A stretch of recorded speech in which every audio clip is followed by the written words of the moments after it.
नमस्कार, मनी गुरु के एक और खास एपिसोड में आपका स्वागत है। मैं हूं पल्लवी अरुण वर्मा।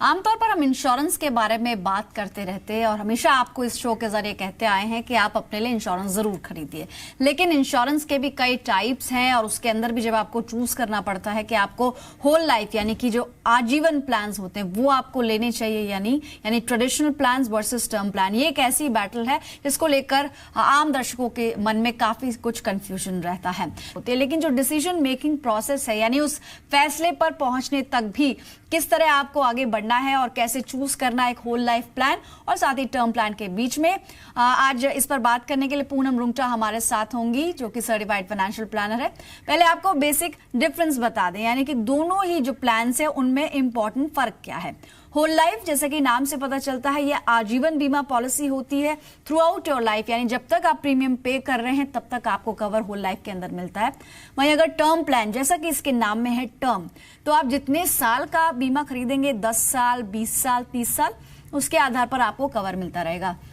दोनों ही प्लान्स आपकी लाइफ को कवर करते हैं यानी कि अगर कुछ भी होता है आपको तो जिसको भी आप नॉमिनी बनाएंगे, जो भी बेनिफिशियरी होगा उस पॉलिसी का, उसको वो एक फिक्स अमाउंट मिलेगा। यानी दोनों ही पॉलिसीज में अगर देखें तो जो अमाउंट है यानी जो क्लेम है वो फिक्स होता है, पहले से तय होगा कि इतनी कवरेज है और अगर आपको कुछ भी होता है किसी भी डेथ की सिचुएशन में या इमरजेंसी की सिचुएशन में आपके नॉमिनी को उतनी ही रकम मिलेगी। हालांकि अगर हम इसको कॉस्ट के पैरामीटर से अगर डिफ्रेंशिएट करें, क्योंकि आमतौर पर जो फैसला रहता है कि आपको होल लाइफ खरीदना चाहिए या फिर आपको टर्म प्लान खरीदना चाहिए, ये फैसला कहीं ना कहीं कॉस्ट पर आकर अटक जाता है। तो कॉस्ट की जहां तक बात करें तो जो होल लाइफ प्लान्स होते हैं आमतौर पर जो LIC के और बाकी इंश्योरेंस पॉलिसीज के आजीवन प्लान्स होते हैं उनकी जो प्रीमियम कीमत होगी वो 6 से 8 गुना ज्यादा हो सकती है। अगर आप टर्म प्लान की बात करें तो ऑनलाइन प्लान जब आप सर्च करने जाते हैं बहुत सारी साइट्स पर तो आपको बहुत कम में मिलते हैं और इसके बहुत सारे एडवर्टीजमेंट्स भी आपको नजर आते हैं। तो चूज करना थोड़ा सा मुश्किल होता है, लेकिन कॉस्ट ही एक पहला पैरामीटर नहीं होना चाहिए। कॉस्ट के अलावा भी होल लाइफ प्लान्स के क्या फायदे होते हैं इस पर आज हम बात करेंगे। तो आपका कंसर्न कवर को लेकर होना चाहिए, ना कि कवरेज को लेकर। चलिए खैर, फोन लाइन पर हमारे साथ पूनम मुंगटा जुड़ गई हैं। Good evening Poonam. Whole life और टर्म प्लान ये दोनों होने चाहिए पोर्टफोलियो में या फिर किसी एक को प्रायोरिटी देनी चाहिए? फैसला कैसे होगा कि ये कौन से प्लान को हम पहले खरीदें? देखिए पल्लवी, जैसे हम अपनी शारीरिक तंदुरुस्ती के लिए अपने भोजन में और अपने डे टू डे एक्टिविटी में सभी कुछ इंक्लूड करते हैं, जैसे एक्सरसाइज भी होती है, अच्छा खाना भी होता है, फ्रूट्स भी होता है, वेजिटेबल्स भी होता है, इसी तरह हमें हमारी फाइनेंशियल हेल्थ के लिए अपने पोर्टफोलियो में सभी कुछ में अपना एक्सपोजर लेना चाहिए। हर जगह हमें अपना एक कवरेज रखना चाहिए ताकि जैसे हमने LIC का टैगलाइन सुना है, जिंदगी के साथ भी और जिंदगी के बाद भी, उस नारे को हम अच्छी तरीके से जी सकें और उसके एक्चुअल मीनिंग को हम निभा सकें। जैसे आपने बताया कि टर्म प्लान एक पर्टिकुलर टर्म के लिए होता है जबकि होल लाइफ एक पूरी लाइफ के लिए होता है, तो यही एक सबसे बड़ा बेसिक डिफरेंस है दोनों पॉलिसीज में। और दोनों को मेरा मानना है as a professional financial planner कि दोनों आपके पोर्टफोलियो में होने बहुत जरूरी है ताकि पूरे जीवन आपकी लाइफ का जो कीमत है, जो जिसे हम एक फाइनेंशियल वैल्यू कहते हैं, मतलब इमोशनल वैल्यू किसी के भी लाइफ की कभी खत्म नहीं होती और वो बढ़ती जाती है लाइफ के साथ, मगर एक फाइनेंशियल वैल्यू भी होती है हर एक इंडिविजुअल की लाइफ की, वो जिंदगी भर साथ बनी रहे। इसलिए टर्म इंश्योरेंस का भी जरूरी है होना और होल लाइफ का भी जरूरी है होना, क्योंकि टर्म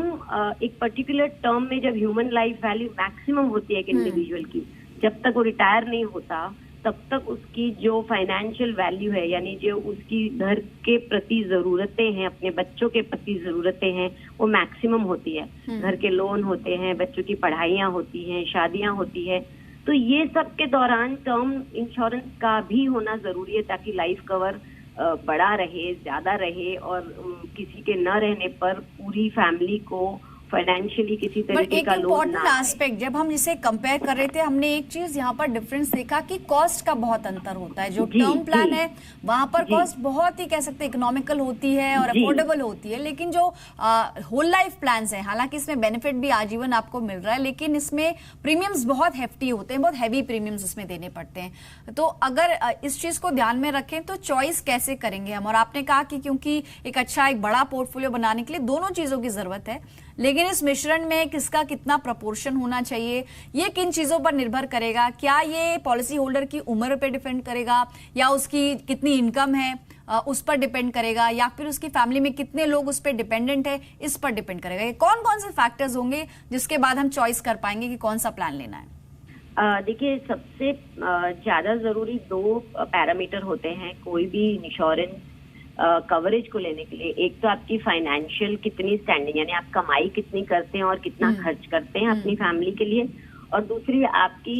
मेडिकल हेल्थ कैसी है। अगर सब कुछ ठीक है तो यंग एज पर होल लाइफ प्लान लिया जाए तो उसका प्रीमियम इतना ज्यादा नहीं होता एज अगेंस्ट द बेनिफिट, यानी उसके जो फायदे होते हैं वो इतने ज्यादा होते हैं उसके सामने। जैसे फॉर एग्जांपल टर्म इंश्योरेंस में आपकी कोई कैश वैल्यू नहीं होती है, यानी कि अगर आपको टर्म इंश्योरेंस की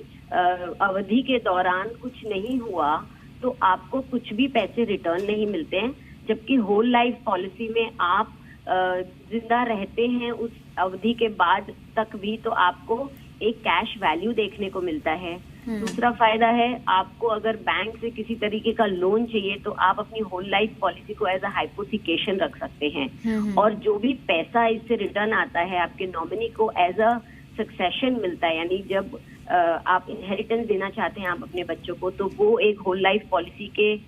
तहत मिल सकता है। और अगर यंग एज में ली जाती है होल लाइफ पॉलिसी तो उसका जो भी प्रीमियम हम नक्की करते हैं उस वक्त, फॉर एग्जाम्पल आप अगर 20 साल के किसी इंडिविजुअल ने होल लाइफ प्लान खरीदा है और वो प्रति लाख अगर 2,000 रुपए का प्रीमियम भरने की ऑब्लिगेशन उठाता है तो लाइफ लॉन्ग, यानी जब तक वो जिएगा तब तक उसको 2,000 से ज्यादा नहीं भरने, वो एज के साथ चेंज नहीं होता है और उसकी कैश वैल्यू बढ़ती जाती है, क्योंकि होल लाइफ पॉलिसीज में बोनस कंपोनेंट होता है जिससे जो लाइफ कवरेज है वो भी इंडिविजुअल का बढ़ते जाता है, जबकि टर्म इंश्योरेंस में वो कवरेज उतना ही रहता है जितना आप पहले दिन खरीदते हैं। ठीक है, तो दोनों का मिश्रण अगर करते हैं तभी आपको आपकी फाइनेंशियल हेल्थ के लिए आप एक अच्छा पोर्टफोलियो तैयार कर सकते हैं। इनफैक्ट पूनम, एक चीज और हमने देखी है कि जब हम अलग अलग एक्सपर्ट्स से बात करते हैं आमतौर पर रिटर्न को एक इम्पॉर्टेंट पैरामीटर कई एक्सपर्ट्स बताते हैं, और अगर रिटर्न के लिहाज से देखा जाए तो होल लाइफ प्लान्स में किस तरह के रिटर्न्स एक्सपेक्ट किए जाएं, या फिर इसमें रिटर्न एक्सपेक्ट करना ही पहली गलती होगी, क्योंकि इसमें कवरेज इंपॉर्टेंट है, और क्योंकि यहाँ पर लंबे समय के लिए आपको कवरेज मिल रही है in comparison to term plans, जहां पर जितनी भी टर्म आप चूज करेंगे 20 ईयर्स या 25 ईयर्स आपको एक फिक्स टर्म के लिए ही इंश्योरेंस मिलेगा। तो ऐसे में जो रिटर्न्स है उसके पॉइंट ऑफ व्यू पर आप क्या कहना चाहेंगी?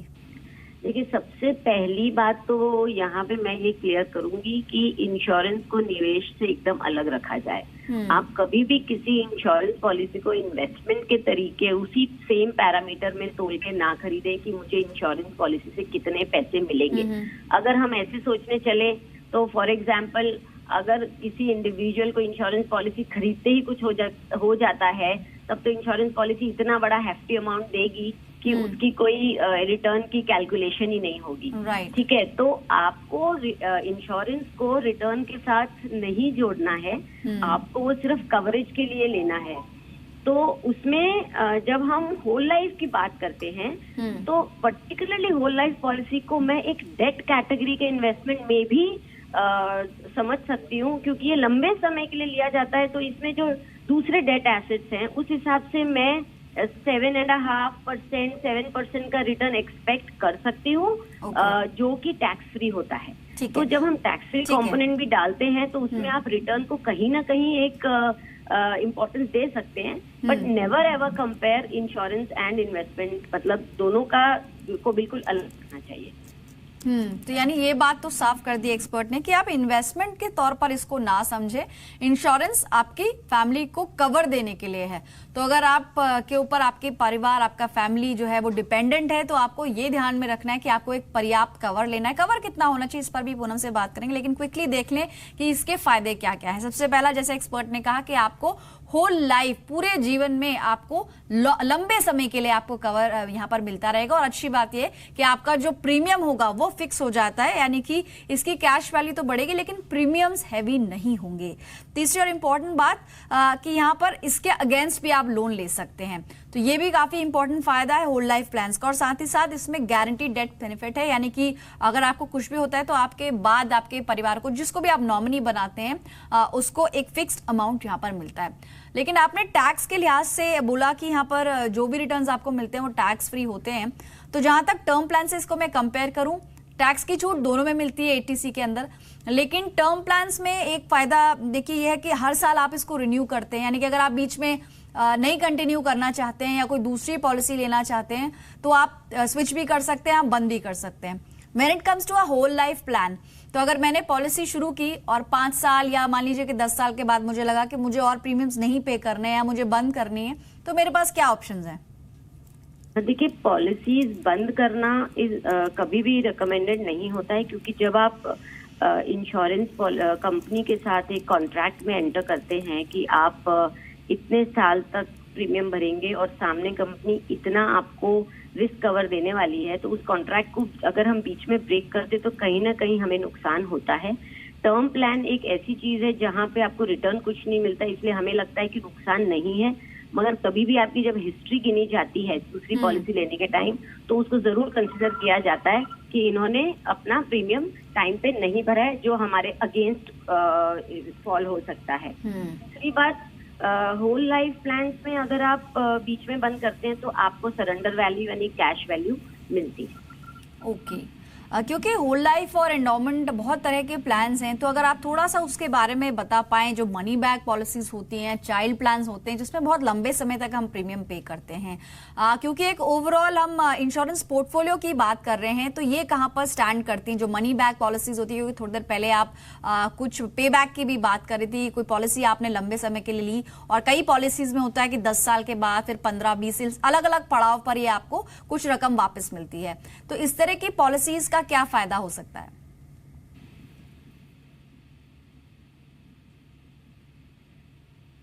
पूनम, आपके पास हम लौटेंगे, लेकिन छोटे से ब्रेक